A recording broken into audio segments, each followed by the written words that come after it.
Hi guys, welcome to Jesse Farming Life TV. Ngayong umaga po nagpapakain tayo ng ating another batch of hog fattener. This coming November and December ang disposal nito. Ito po, ganado silang magkain.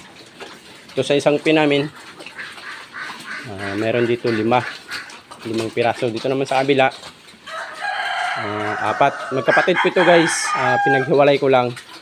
Hiniwalay ko yung maliliit sa malalaki para kahit papano naman hindi talo yung maliliit sa pagpapakain. So guys, sa kabilang pin naman guys, meron tayo ditong anim na piraso. Malalaki rin ito. May kapatid dito, iniwalay ko rin. 4 na piraso din ang iniwalay ko sa kanila. Doon naman sa kabilang pin, doon sa likod. Mamaya ako napapakainin. Nuna ko lang muna dito. Siguro mga second week of November or third week, di-dispose ko na to. Una kong ibenta ito, malalaki na ito. 5 sa kabila at dito 6, mga 11 heads. Bali 11 heads. Una ko silang ibenta.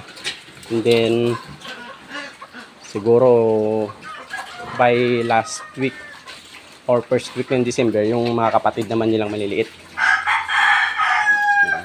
Kasi guys, kung isasabay ko naman yung maliliit sa malalaki, maaaring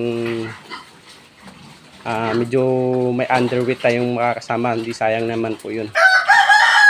Saka baka sakaling tumaas-taas pa yung presyo dito ng live weight sa Palawan. Ito po. Baka ito mga second week of November. Ayan guys. Ang gamit ko pala dito guys na feeds, product ng Seed C. Wheat feeding po tayo. Yan, nasa grower stage na yan sila. Siguro mga estimated weight mga ano na ito. Mga 60 to 70. Yan. Mga 1 month pa bago may binta. Yan guys, ito yung 4. Bali 19 heads po ito sila. 19 heads, pero yung may bibinta ko lang po ay 18 heads. Kasi yung isa dito gagawin ko pong barako. Ito po.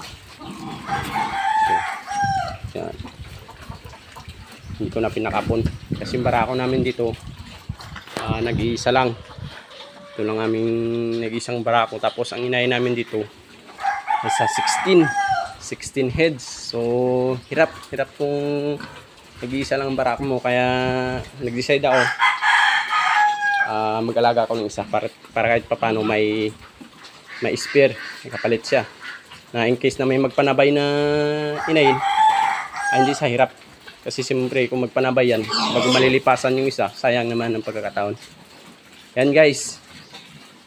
Doon sa kabila po may 11 plus 15. 15 pa po yun. Hindi ko pa napapakainin. Inuna ko lang ito. Yung sa kapilang pin. Mamaya ako napapakainin dahil mo kaya walay. Sa isang kwansa. Kabilang building. Guys, oh. Diba? Ganun lang. Tsaga lang sa pag-aalaga ng baboy. Tataas din yan ng live weight sa Palawan. Again. Okay guys, thank you. Abang-abang for the next video. Thank you. Happy farming everyone. Bye-bye.